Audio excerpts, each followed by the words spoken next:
Thanks for joining us. I'm Alex Payne. Our first story is a truly amazing animal rescue. Watch.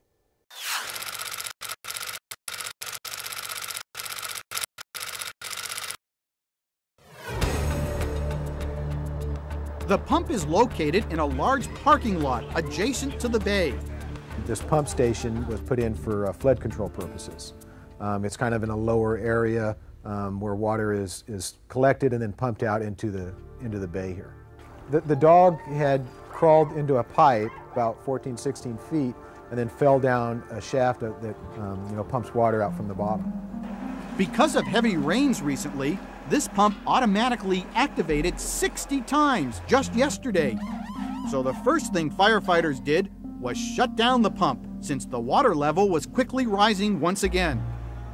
I guess dogs are curious. He was probably just out roaming the shoreline and found this opening and got curious and went in there, and next thing you know, he was wedged around this shaft in this pump house. By the sounds of it initially, we believed we had a small dog, maybe a puppy.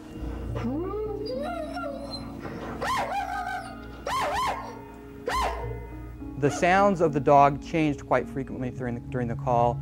Sometimes it would be very strong, and other times it would become very low and deep, and it was obvious he was having problems breathing. So we weren't sure exactly how much time we were going to have to sit around and figure out a plan.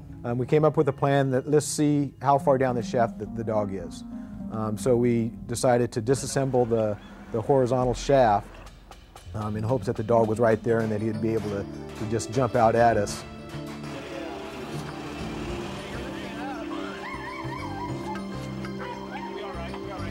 And that's when we saw that we had not a puppy, we had a large dog, and that he was fairly far down in this pipe, maybe between 7 and 9 feet down.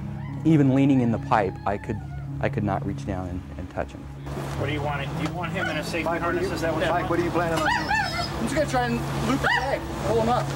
So a few attempts were made with a rope, trying to get it around the dog's head or shoulders or something to try to lift the dog out of the shaft.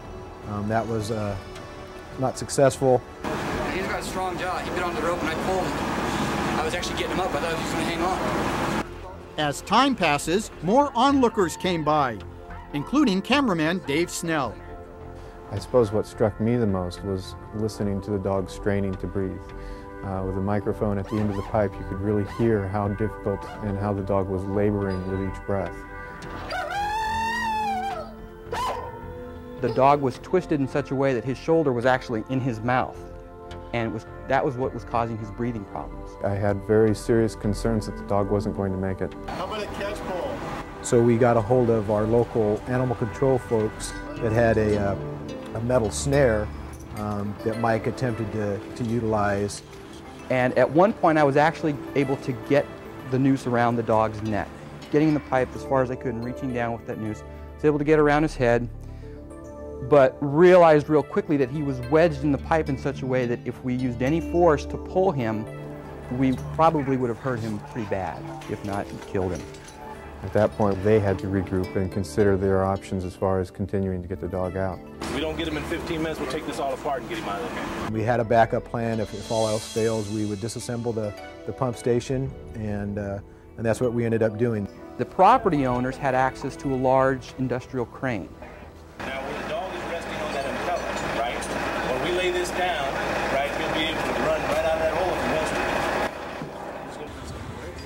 to. The crew then proceeded to the arduous task of dismantling the motor and lifting the vertical pipe, all the time hoping they didn't further injure their frightened victim.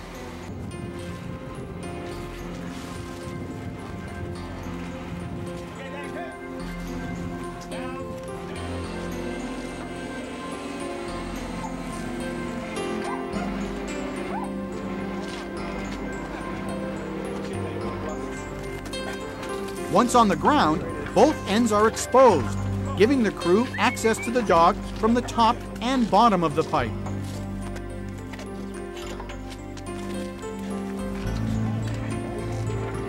But repeated efforts to extract the dog proved unsuccessful. Until finally, by pushing it one side and pulling and moving the dog and manipulating him, we were finally able to free him up from how he was wedged in there and slide him out the pipe.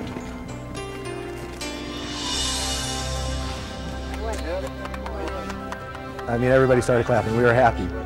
The dog was just totally exhausted. We were prepared for an angry animal to come out of there.